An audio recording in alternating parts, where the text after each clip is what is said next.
Good morning and welcome to the heart of the UK, Baggington Village and Russell's Nursery, where we're going to talk today about slugs.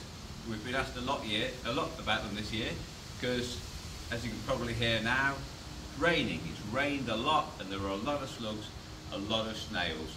What can you do about them? What should you do about them? And what's maybe not a good thing to do about them? There's a whole lot. I've just been into the garden centre and picked up a selection of the products that are on offer. There's slug barrier copper tape you put around pots.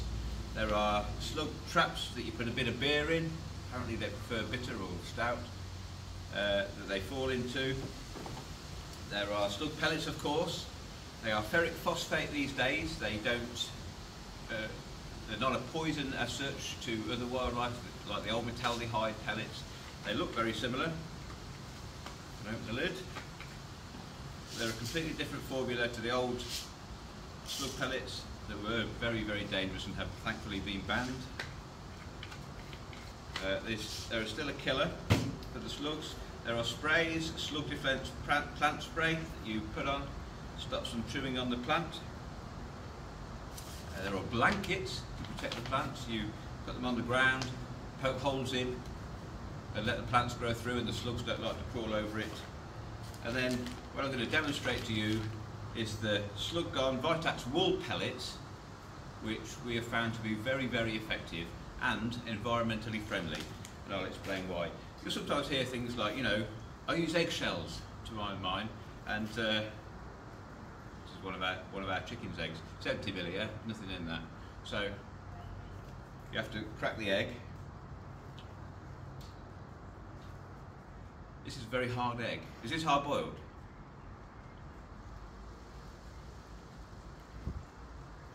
Break it up and use the eggshells. Forget that. What have you done to that egg? That's rock hard. Anyway, the problem with using things like slug pellets,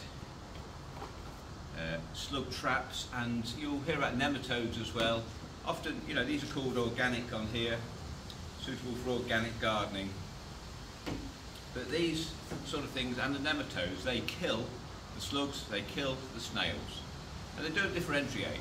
Now, not all slugs are going to do the kind of damage. Come close.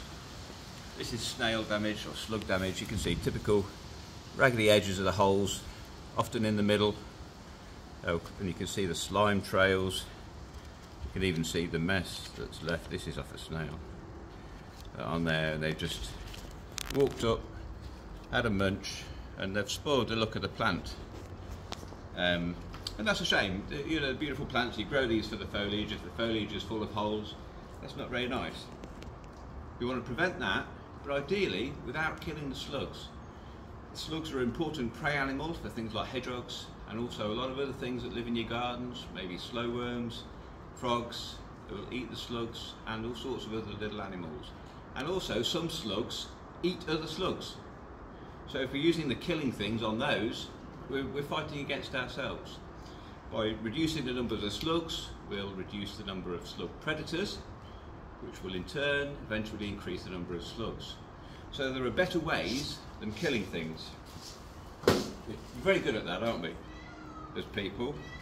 So I've not tried the slug defense spray. I've heard that the blanket, the birds like it very much for their nesting material, and who can blame them? Free wool. The copper barrier tape that goes around, and the slugs aren't supposed to crawl over it. So you put it, if you've got plants in pots, like this one for instance, we can put a band of the tape around, and that supposed to stop the slug crawling over. It creates a little bit of a charge apparently, and they don't like it. The copper's quite a dangerous thing to invertebrates. But what we're going to have a look at is this Vitax Slug Gone. There are other brands. This is just one that with the I think they came up with it first. Wool pellets. Now let's have a look at them. I've got some in the bucket. On there. Do you want to come close on this, Millie? Quite fragrant, like an old wool jumper. It gets wet. There they are. Quite tactile as well. Now, they're quite easy to use. They're quite light. So the way these work is a barrier method. The slugs when these are around the plant, they can't crawl over them. That's because of the fibres. You know, like when you get a wool jumper and it's itchy around your skin, you can't help it, it's itchy. The things that are contained within the fibres are repellent to the slugs. They won't go over them. It's got lamium in, a natural oil, lanolin, anyway, something begins with L, that's in there, and the slugs won't go over it. In addition, this wool, these pellets are made from the, I think they called it the dags or the tags or something, on the back part of the sheep apparently. The wool they don't want to use for clothes because it's, you know, got a bit of mess on, a bit of poo on from the sheep. That's cut off and taken into there, so it's probably why it's fragrant. But those, you know, in effect, natural manure is contained within here as well. As these pellets break down and slowly dissolve over the year, they will last a whole season, whole year of protection. As they break down, they release the nutrients that are contained within there, a lot of nitrogen, which will actually help, especially for these type of green foliage plants, will green them up and really do them well. So let's have a look how we use them then. They're not the kind of thing you just sort of sprinkle on like that. They're not poisonous to the slugs, they are an actual barrier. So we need to completely encircle the plant. Come close, Billy, I'm going to put those on. I'm going to put quite a good layer. And I'm going to get right up to the stem so there's no gap. And really, when it's in a pot, it's easy. But you can do this in the garden on the ground too. You want to make a complete barrier of protection right around the plant, right up to the stem.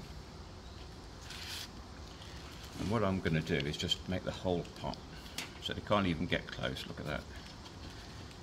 Now, I think I've put quite a few on there. That's more than I would normally use. And the reason is, you don't perhaps need quite that many, so that when we water them, which I'll do in a moment, these will swell and they will sort of glue themselves together and form that impenetrable barrier around there. Now the slug's going to come along, he's going to walk up the pot in the night when you're not looking, he's going to get to there and turn his little nose up. He's not going to be able to walk over there, he's not going to be able to get on the plants, and you can see he wants to, he's already had a little nibble.